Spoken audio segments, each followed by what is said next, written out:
Amados irmãos, a paz do Senhor Jesus, sejam todos bem-vindos. Sejam bem-vindos ao nosso canal e sejam bem-vindos também ao estudo da Palavra de Deus. Vamos continuar o nosso comentário acerca do livro de Atos dos Apóstolos. E hoje estaremos estudando acerca de um casal que complementa este maravilhoso livro.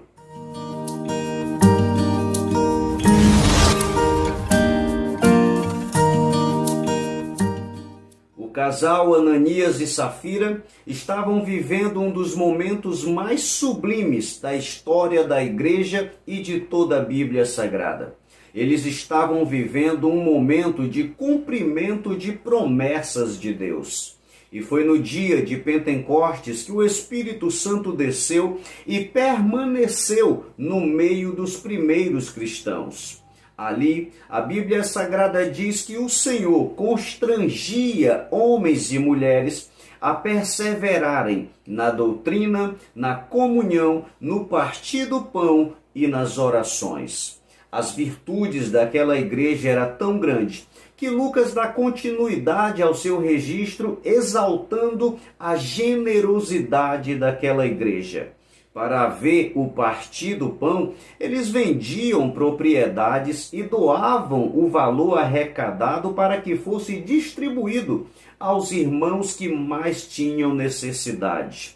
Lucas, então, ao registrar o livro de Atos e abordando acerca da generosidade, ele nos dá dois exemplos, um exemplo positivo e um exemplo negativo. O exemplo positivo é o exemplo do nosso irmão Barnabé, um levita que possuía um campo, vendeu este campo e pegou o valor arrecadado e deu em oferta aos pés dos apóstolos, para que o dinheiro pudesse suprir a necessidade dos irmãos que passavam necessidade. Lucas, então, continua o seu registro agora dizendo que no meio daquela santa igreja, mesmo com toda esta virtude, havia também pessoas cujo comportamento não eram digno de ser imitados. E é neste mau exemplo que é inserido o casal Ananias e Safira, o assunto de hoje. Vamos conhecer mais acerca deste casal. Ananias e Safira. Ambos são nomes judaicos, o que nos sugere que os dois eram judeus.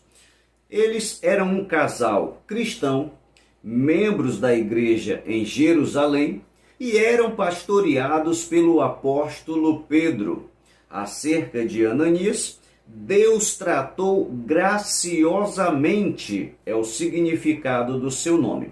Especula-se que seria um ministro da palavra na igreja de Jerusalém, contado entre os 120 batizados do dia de Pentecostes, e que foi tomado por uma inveja da generosidade de Barnabé e desejou igualar-se com este. Já Safira, a sua esposa, linda ou bela é o significado do seu nome em aramaico.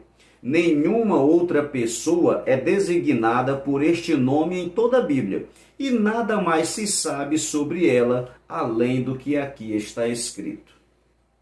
No ambiente da igreja em que Ananias e Safira faziam parte, havia muitos irmãos cujo coração era cheio de virtudes.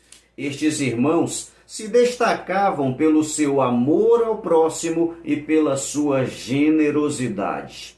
Ananias e Safira desejavam para si o mesmo título destes irmãos. Eles queriam ser reconhecidos como pessoas de bom coração. E foi neste objetivo de tentar ser o que não eram que nasceu no seu coração a origem de um terrível pecado.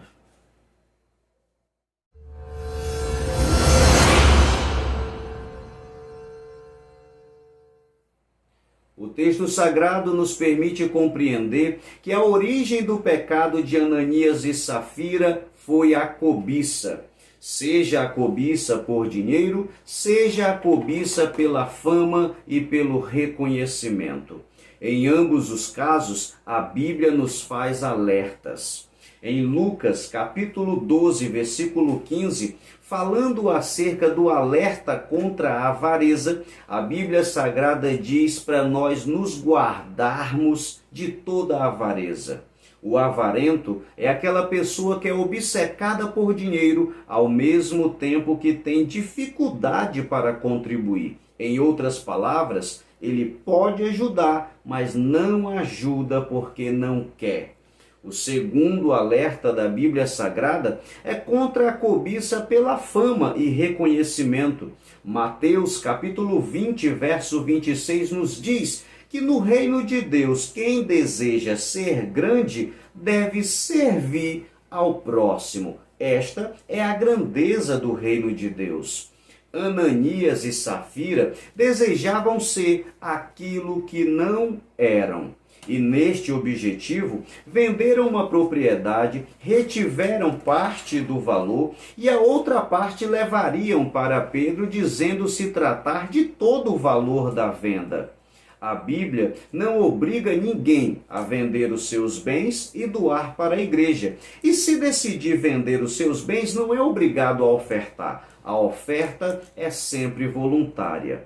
Porém, quando Ananias dividiu esse projeto com a sua esposa Safira, ela não apenas tomou ciência, como também concordou, se tornando cúmplice do mesmo pecado. O pacto de pecado. É nesta referência que a Bíblia nos mostra a cumplicidade do casal. E reteve parte do preço, sabendo também sua mulher, e levando uma parte, a depositou aos pés dos apóstolos. O pecado cometido por Ananias e Safira é conceituado na Bíblia como iniquidade, que é o pecado que você comete mesmo sabendo que é errado, ou seja, é um pecado consciente. Não havia problema no valor da oferta, havia problema era no ofertante. Ananias e Safira estavam cheios de mentira, hipocrisia e cobiça. Há um princípio na Bíblia Sagrada que diz que Deus primeiro olha para o ofertante e depois para a sua oferta. Disse o Senhor: olhou Deus para Abel, primeiramente para o ofertante, e depois para a sua oferta. Em segundo lugar, veio a oferta de Abel. O princípio bíblico nos mostra que Deus avalia não apenas aquilo que você oferta, mas também o ofertante. E quando o Espírito Santo avaliou tanto Ananias como Safira, o Senhor não se agradou dos ofertantes. A Bíblia Sagrada, ela nos estimula a ofertar de forma generosa, porém também nos faz um alerta. O ofertante também tem que ter valor. As nossas ofertas devem servir para o bem comum, para ajudar os irmãos, para a edificação da igreja e bem-estar dos membros da igreja, e não para reconhecimento próprio. Jesus, ensinando em Mateus capítulo 6, nos traz um princípio acerca de esmolas que pode muito bem ser aplicado também nas ofertas dentro da igreja. Mateus capítulo 6, diz o texto sagrado: guardai-vos de fazer as vossas esmolas diante dos homens, para serdes vistos por eles. Aliás, não tereis galardão junto a vosso Pai que está no céu. Quando, pois, deres esmola, não faça tocar uma trombeta diante de ti, como fazem os hipócritas nas sinagogas e nas ruas, para serem glorificados pelos homens. Olha o caso de Ananias e Safira aqui. Em verdade vos digo que já receberam seu galardão. Mas tu, quando deres a tua esmola, não saiba a tua mão esquerda o que faz a tua direita, para que a tua esmola seja dado ocultamente, e teu Pai, que vê o que é secreto, te recompense de forma pública. Meus irmãos, este é o ensino de Jesus que deve ser aplicado por nós dentro da igreja.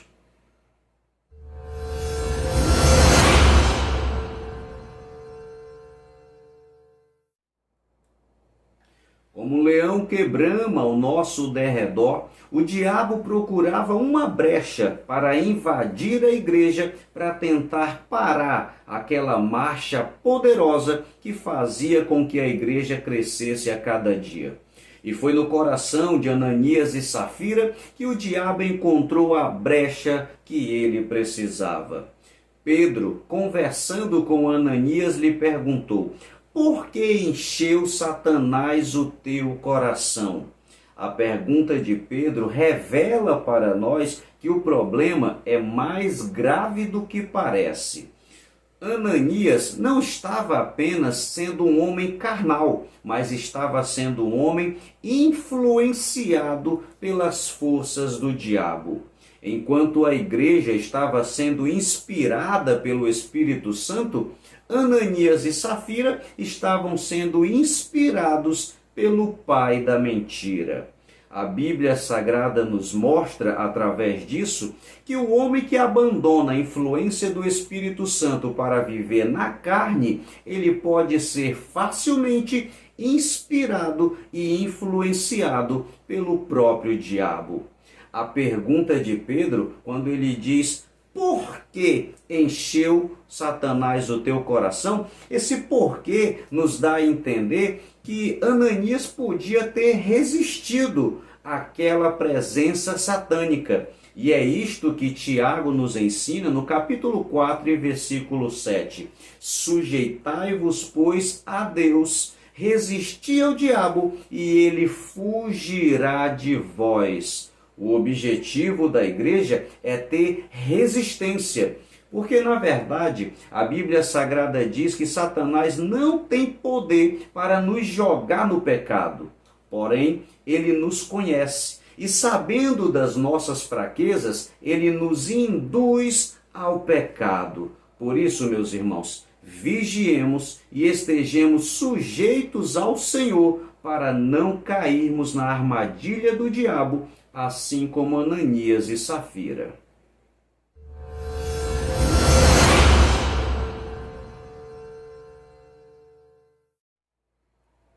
Certamente que no coração daquele casal, eles nunca que pensaram em enganar a Deus, até porque este propósito seria infrutífero.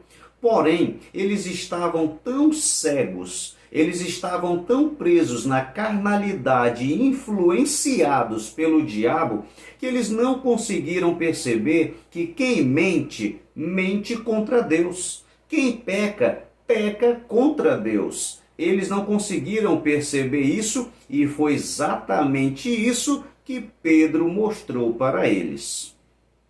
Aqui temos a nossa resposta. Contra quem pecaram? Disse então Pedro: Ananias, por que encheu Satanás o teu coração para que mentisses ao Espírito Santo? Não mentiste aos homens, mas a Deus. O texto é claro, meus irmãos. Contra quem pecaram? Pecaram contra o Deus Espírito Santo. Este episódio de Ananias e Safira, ao mentir para Pedro, ao mesmo tempo que mentiu ao Espírito Santo, revela uma importante lição para nós, que tudo o que fazemos na congregação, nós fazemos para Deus. Se você ajuda um irmão, você está ajudando Deus. Se você faz um bem para alguém, está fazendo um bem para Deus. Porém, se você faz mal contra alguém, você está fazendo um mal contra Deus, porque a Bíblia mostra que o Espírito Santo está fazendo parte de todos os momentos da nossa vida cristã.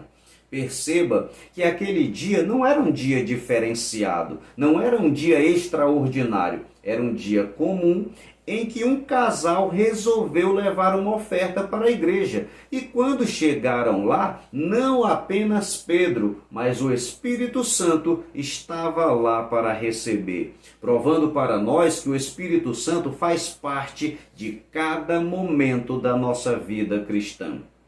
O texto de Atos, capítulo 5, e versículo número 3 e 4, também traz para nós uma das maiores declarações em defesa da divindade do Espírito Santo. Note que o Senhor estava sobre Pedro não apenas lhe dando discernimento com relação à mentira do casal, mas o Senhor também estava sobre ele, lhe inspirando para trazer uma das maiores revelações do Novo Testamento, a certeza de que a igreja primitiva tinha convicção de que o Espírito Santo é Deus. A referência nos diz: por que mentiu contra o Espírito Santo? Não mentiu contra os homens, mas mentiu contra o próprio Deus. Aqui está uma grande defesa da divindade da pessoa bendita do Espírito Santo.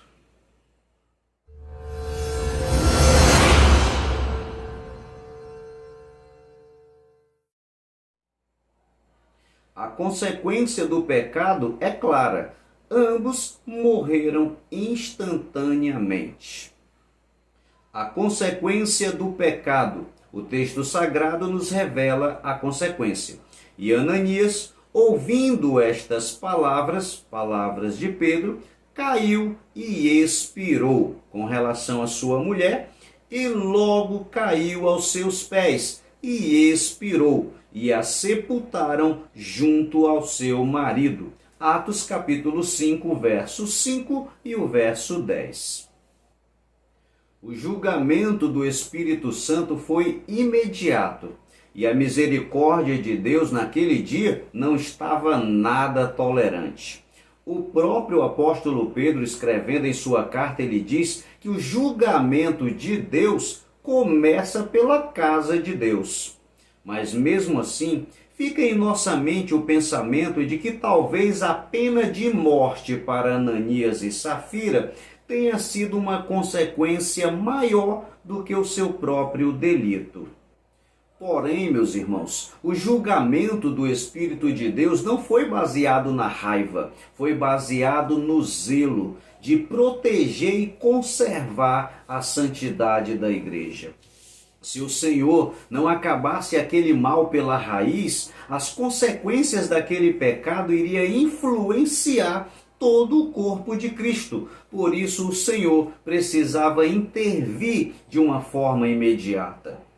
Entenda que até aquele momento não havia nada que pudesse prejudicar a imagem da igreja internamente, até que ocorreu o pecado de Ananias e Safira. E para que o pecado não se instalasse dentro da igreja, o Senhor precisou agir de forma incisiva, tirando o mal pela raiz. Porque quando o pecado é tolerado dentro da igreja, a influência do Espírito Santo diminui e a inspiração do diabo cresce. Deixe eu transportá-los até Josué capítulo de número 7. A Bíblia Sagrada fala do pecado de Acã, que entre muitos pecados, ele cometeu os mesmos pecados de Ananias e Safira. Ele cobiçou e também mentiu. E por causa das atitudes de Acã, Deus se afastou de Israel. Israel perdeu a guerra para Ai e 36 homens de guerra morreram naquela batalha. Culpa de quem? Culpa de Acã. Perceba que o pecado de Acã não trouxe consequência apenas para ele, mas trouxe consequência para todo o povo. O pecado de Ananias e Safira não traria consequência apenas para os dois, mas traria consequência para todo o corpo de Cristo. Por isso o Senhor precisou intervir de forma imediata, afastando o pecado e trazendo temor para dentro da casa do Senhor e para a sua presença. Olha só o propósito do julgamento. E houve um grande temor em toda a igreja e em todos os que ouviram estas coisas. Atos capítulo 5 e versículo 11. A atitude do Espírito Santo cortou o mal pela raiz e trouxe temor. Temor para a igreja e temor para todos que ouviram esta história. Meus irmãos, Quando eu li o livro Atos dos Apóstolos pela primeira vez, ainda na minha adolescência, e eu li a história de Ananias e Safira, o sentimento que nasceu no meu coração foi o mesmo que o Senhor projetou lá no passado. Nasceu temor e respeito pela presença de Deus na casa do Senhor ou onde quer que estejamos. Meus irmãos, seja na sua pregação, seja na sua aula, seja na sua conversa acerca de Ananias e Safira, que este sentimento possa ser produzido tanto em nós como também naquele que nos ouve. Que nós não venhamos alimentar o pecado no nosso coração como foi alimentado por Ananias. E muito menos venhamos ser participante do pecado dos outros, como participou Safira. Que o nosso coração seja guardado por Deus para não cometermos o mesmo pecado. Eu finalizo esta aula com a citação do Salmo de número 101 e o verso de número 7. Olha só o que diz a Bíblia Sagrada. O que usa de engano não ficará dentro da minha casa. O que profere mentiras não estará firme perante os meus olhos. E o versículo 6, para fechar, diz: os meus olhos procurarão os fiéis da terra para que estejam comigo. Deus abençoe a sua vida, Deus abençoe a sua aula, a sua pregação, a nossa escola bíblica dominical. Muito obrigado por assistir o nosso comentário e que a sua vida seja abençoada por Deus. Continue nos assistindo e acompanhando as nossas aulas aqui neste canal. Deus abençoe a todos, em nome de Jesus. Meu irmão, muito obrigado a você que permaneceu conosco até o final deste vídeo. Deixe o seu like aqui no nosso canal, faça também um comentário e se você ainda não é um inscrito, inscreva-se no nosso canal e faça parte da nossa história. Acione também o sininho, dessa forma o YouTube irá lhe comunicar assim que postarmos um novo vídeo. Você pode ser também um colaborador do nosso canal. Através do nosso Pix, você pode ajudar na manutenção e na qualidade dos nossos vídeos. Seja um colaborador voluntário e Deus o abençoe.